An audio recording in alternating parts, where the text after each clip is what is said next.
Bonjour à tous, je suis bien heureux de vous retrouver aujourd'hui pour reprendre avec vous le cours habituel de notre petite méditation autour de la parole de Dieu quotidienne.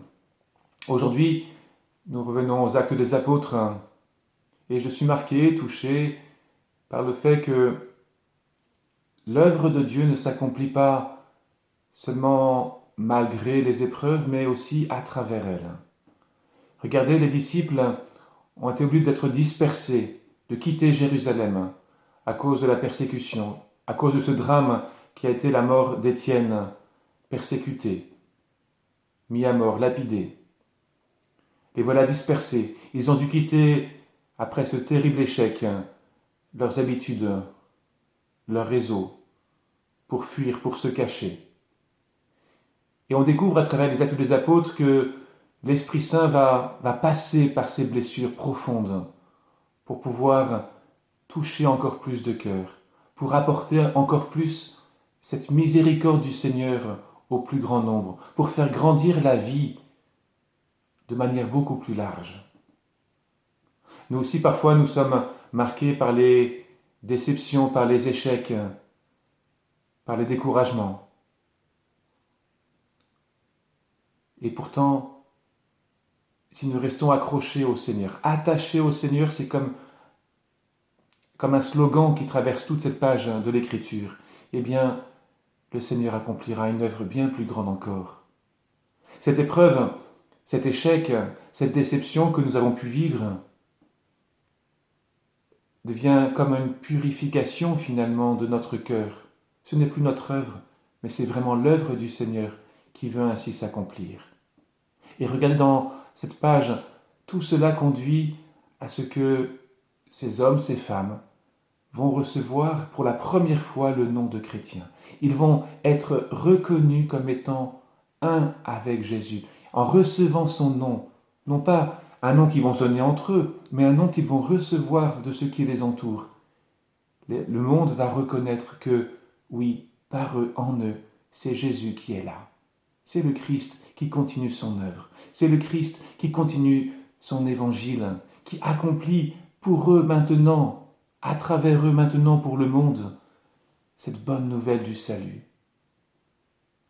Voilà ce que le Seigneur veut accomplir aussi avec nous, que ce soit à travers tout ce que nous avons à traverser là, d'épreuves, de détachement, de changement d'habitude à travers ce confinement.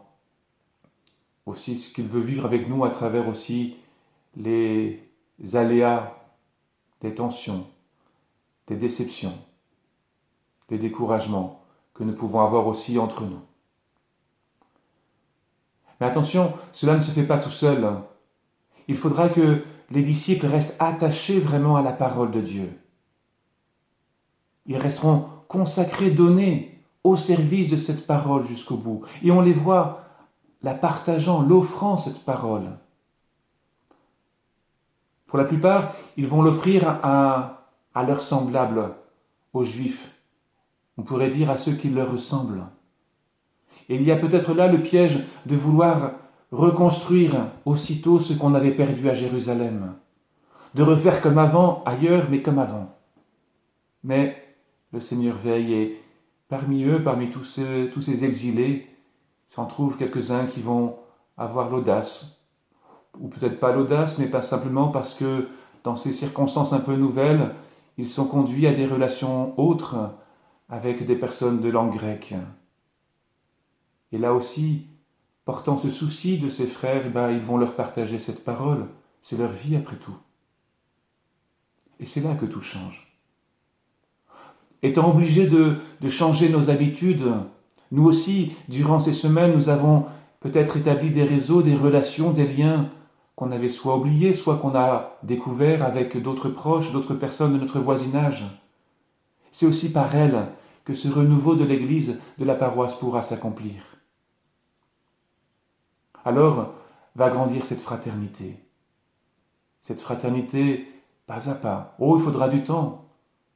Plus d'un an d'assemblée où on se retrouve, où on prend le temps de se connaître, de louer le Seigneur ensemble, jusqu'à ce que, oui, ils reçoivent ce beau nom de chrétien, ce beau nom du Christ.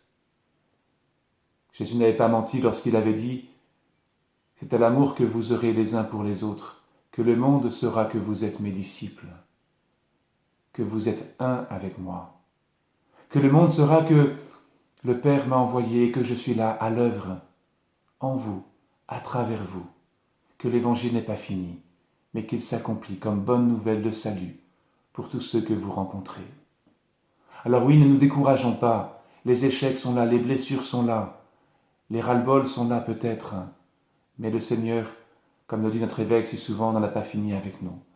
Alors avec confiance, avec persévérance, restons attachés au Seigneur, attachés à sa parole et aux soucis de nos frères, en leur partageant par nos paroles, par nos actes, parce que la parole est toujours incarnée, cette tendresse de Dieu, cette bonne nouvelle de l'amour de Dieu.